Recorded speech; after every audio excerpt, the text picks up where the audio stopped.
Earth signs, tignan natin ano yung mensahe para sa'yo ngayong araw. Keep in mind po na ito ay general reading lamang, so hindi lahat ay makaka-relate, so be open-minded.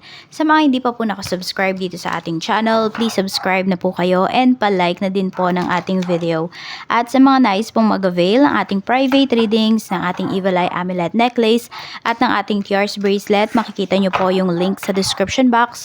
Tarot Intentions by Aliana Reyes. Okay? Para saan nga po pala ang ating Tears Bracelet at ang ating Evil Eye Amulet Necklace? Pampas, ito po yung ating Tears Bracelet. Yung ating namang Evil Eye ay kine-cleanse ko pa kasi kaya hindi ako makapag-display dito. So, para saan nga ba yan? Pampaswerte po yan sa love life, sa career, sa business, sa mga gustong ma-promote, sa mga nagbabalak mag-travel, nag-aayos ng mga visa, ganyan po. Tapos, pangontra din po yan sa kulam, sa barang, sa sumpa, sa nag-i-evil eye sa inyo, sa naiinggit po sa inyo, pangontra din po yan sa aksidente. So, if you are interested po, you can message me directly sa aking Facebook page and open po tayo for international shipping. And by the way, payment first po tayo. Okay? Tingnan natin. Kaya if you have 100% na tiwala, ayan, message niyo po ako. Kung wala naman, ay okay lang po. Wala po tayong pilitan. Tignan natin. We have rejected. We have creeping. And we have same different day. Ayan, meron dito pa ulit-ulit, no? Yan, we have rejected. Pero nakabaliktad naman kasi siya. So, pwedeng meron dito, meron kayong, parang siguro, meron kayong tinanggap na labag sa loob ninyo. Ayan, or, oo. Diba? Meron kayong tinanggap na labag sa loob ninyo. Gusto niyo talagang i-reject yung bagay na yun. Kaya lang siguro, nakikitaan nyo naman ng potential yung isang bagay or yung isang sitwasyon na yun. Kaya hindi nyo naman po ni-reject. Yan, kaya lang ito, parang paulit-ulit na lang daw ang nangyayari sa araw-araw. So siguro yung iba sa inyo, hindi to yung ganap sa buhay ninyo. Pwede po na yung mga kinakain po ninyo. Okay? So pwedeng meron dito. Ayun, meron pala dito. Hindi ko alam kung naoperahan ba yung iba sa inyo, earth signs, or meron talaga dito parang pagkain na hindi tinatanggap ng katawan ninyo. Sumasama po yung inyong pakiramdam. So pwedeng hindi naman allergy. Pero parang siguro hindi lang kayo sanay kainin yung tao tuloy na yun. Hindi lang kayo sanay kainin yung pagkain na yun. For example, bago lang kayo sa isang lugar or sa ibang bansa siguro, nag-a-adjust pa yung katawan ninyo, yung tiyan ninyo dun sa kinakain ninyo. So parang ayun, konti-konti pa lang yung inyong mga nakakayang kainin, tikim-tikim lang ba, ganun. Tapos ito, kunwari sa bread, ayan lang muna yung kaya ninyong kainin. Tapos medyo nasasawa na kayo kasi hindi pa rin nakaka-adjust yung tiyan nyo. Yung tipong ganun po. Ayan. So, ayan, nire-reject ng katawan mo. No, yung mga tinatake mo. Pwedeng medicine yan. Pwede rin naman na pagkain. So, we have creeping. Yan. Yung tinatry mo, diba, sinusubukan mo. Pero, nire-reject ng katawan mo. Tingnan natin. Ano pa yung mensahe? Spirit guide, mensahe pa po natin for, pasensya na po kayo, hindi nyo makita yung mga cards kasi nakaharang si Demi. Natutulog siya. Si Dimitri, pinalabas ko kasi makulit. We have fiery balance. Ayan. Embrace intense forces, offset turmoil, and stabilize with calm resolve. Ayan po. So, di ba, maaayos nyo lang daw yung isang sitwasyon. Okay, magiging stable lang yan kapag kalmado po kayo. So, siguro ayun, iwasan po ninyo na mag-confront ng isang tao, yan, pagka kayo po ay punong-puno ng emosyon. Ayan, kasi wala kayong maririnig eh, or kahit nagsasalita yung tao na yun, hindi nyo siya maiintindihan. Oo, kasi iisipin nyo lang kayo yung tama. Diba? Kailangan mong ma-point yung point mo. Kailangan mo ma-point out yung point mo. Ayan lang yung makikita mo. Yan lang yung iisipin mo. Kaya ayan po, pag may i-confront kayo or may kakausapin kayo na isang tao, mas maganda po yung kalmado talaga kayo. So, tignan natin ano pa yung mensahe para sa'yo. Spirit guide, mensahe po natin. sky, earth signs, Taurus, Virgo, Capricorn, Sun, Moon, Rising, and Venus. Tingnan po natin kung ano pa ang mensahe for you.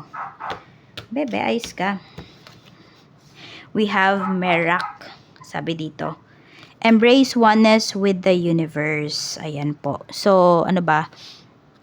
May mga binibigay na sa inyo sa universe na mga pagkakataon. May mga binibigay na sa universe sa inyo na pinag-pray ninyo, na minanifest ninyo. Pero pag nandiyan na, hindi na kayo nakikipag-cooperate. Kasi feeling mo pinapahirapan ka. Pero yun yung way dun sa hiniling mo eh. Yun yung way dun sa minanifest mo. 'Di ba? Akala kasi natin pag nag-manifest tayo, pag nag-pray tayo, is as is siyang ibibigay sa atin. Hindi, pwedeng paghihirapan natin 'yun.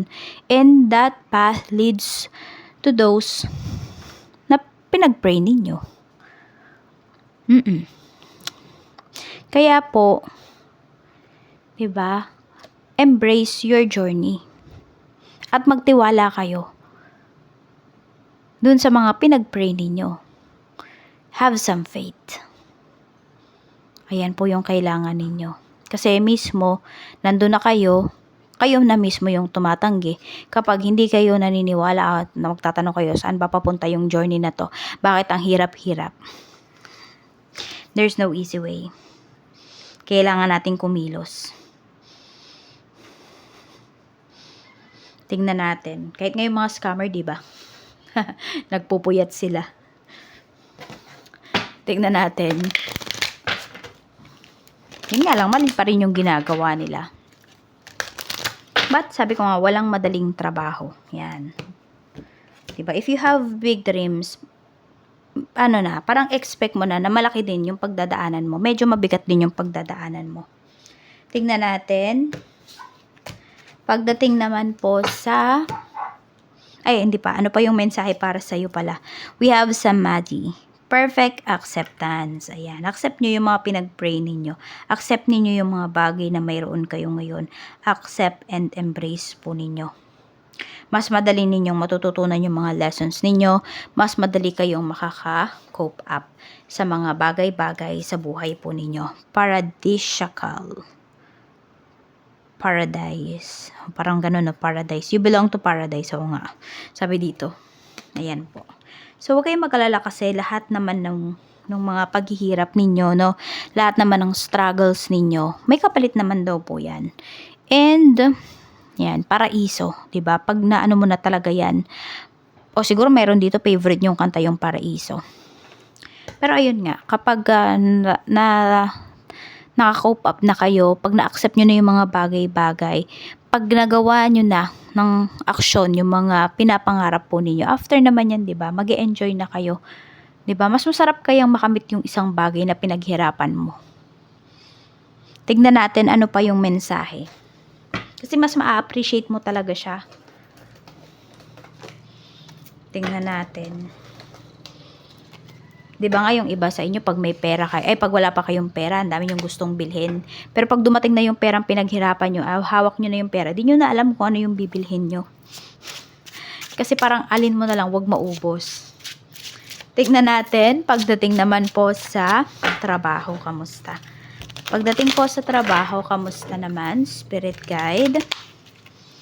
Pagdating po sa work, kamusta?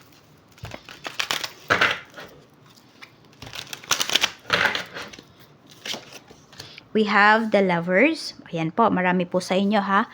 Earth signs, nasa tamang career path po kayo. So, wag kayong, pa-jump-jump dyan. Patalon-talon kayo. Pag di nyo nagustuhan, pag may nakita kayong ganito, aalis na kagad kayo. Kailangan nyo pong magtiyaga. Ayan, we have 3 of Swords. Kailangan nyo pong magtiyaga pagdating dito sa inyong trabaho. And meron din ako nakikita dito, parang meron dito laging nakakontra sa'yo pagdating sa work. Laging nakakontra sa'yo yung tao na to. Kaya din siguro ayun, medyo nahihirapan kayo at medyo napapaisip kayo kung nasa tamang career ba talaga kayo. Yes po, nasa tamang career kayo. Yung mga tao na to, na tumututol sa'yo, na ginugulo yung kaisipan mo, or pati nga, hindi lang kaisipan mo, even your emotional state, or your emotional health. Kasi po, ayaw nilang makita na mag-succeed ka. Which is, wag mong ibigay sa kanila yon, 'di ba? Wag mo silang wag mo silang hayaan na ma-satisfy dun sa kanilang ginagawa, no? Sa kanilang maling ginagawa. Sa business naman po, kamusta? We have Ace of Swords. Yan, mataas ang sales ngayong araw na ito. Nag-uumapaw talaga. Pwedeng kayo na mismo yung yung makikiusap, no? Na pwede bang tomorrow na lang yung iba? Yung tipong ganun po.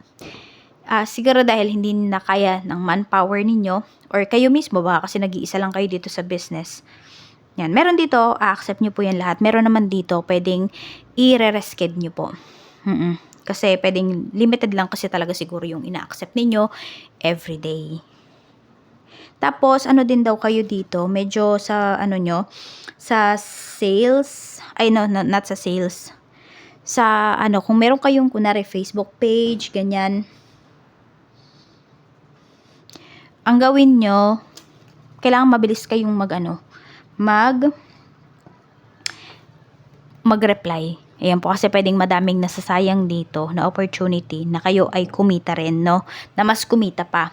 So, tignan nyo po, kasi pwedeng napupunta yan sa spam messages o kaya sa message request. Tignan natin, pagdating naman po sa kaperahan, we have Page of Swords. We have the Empress. Okay, meron dito, nanay kasi yung pinapakita dito eh. Okay, so nanay at saka anak. So, pwede po na nakakatulong na ba sa'yo yung anak mo? Yan, kung nagtatrabaho na siya, earth signs. For some of you naman po, is pwede po na merong nanay dito, yan, or parents, sabihin natin, na naghahanap ng, ng pambaon, pang tuition ng anak. Yun yung nakikita ko dito. Meron din dito na, working student. Ayun yung pinapakita. So, hindi kayo masyadong satisfied sa pera ninyo. Pero meron naman po dito nakakapag-ipon, earth signs. Or meron dito kakapanganak lang. Ayan po, it's either asawa nyo to or kayo to. Ayan, medyo naghahagilap ng pera. So, hindi ko alam kung napaghandaan nyo ba tong pregnancy na to or what. Pero ayan po, medyo may struggle pagdating sa kaperahan. Tignan natin pagdating naman po sa mga single. Sa mga single, we have 7 of Pentacles. Okay, sa mga single natin dito, hindi pa totally healed. Ayan po, because we have 7 of Pentacles. Hindi pa kayo nakaka-move forward. So, wala pang papasok dito na relationship because of this. Tsaka iba sa inyo, I don't know kung meron kayong health issues talaga. Yun muna yung pinagtutuunan nyo ng pansin. We have 2 of Swords. Ayan po, pagdating naman sa mga magkarelasyon. Knight of Cups. O may tampuhan. Huwag naman mag-alala dito kasi kung may tampuhan kayo, maayos din at saka gagawa naman ng paraan yung person mo. Kaya lang kasi itong tampuhan na to, parang dito ka mapapaisip kung tatanggapin mo pa ba yung person mo or hindi na. Bibigyan mo pa ba siya ng chance or hindi na? Ayan po, mapapaisip kayo. Sa mga mag-asawa naman, we have 4 of Pentacles. Tapos, we have the Devil. Okay, so meron ba nagsusugal dito? Pwedeng kayo, pwedeng asawa nyo po yan. So, pwedeng yan yung nakakasira ng magandang samahan nyo. Magandang samahan ng family po ninyo. Kasi pwedeng meron dito, nalululong sa sugal. Meron din po dito, pwede po na may third party. Kaya lang, nagiging practical na lang yung isa. Ang ginagawa ay, parang, sige, dyan ka, basta yung pera mo sa amin. Tipong ganon. So, yan lang po yung mensahe para sa'yo. Maraming salamat. Earth signs, ingat ka always and more blessings to come.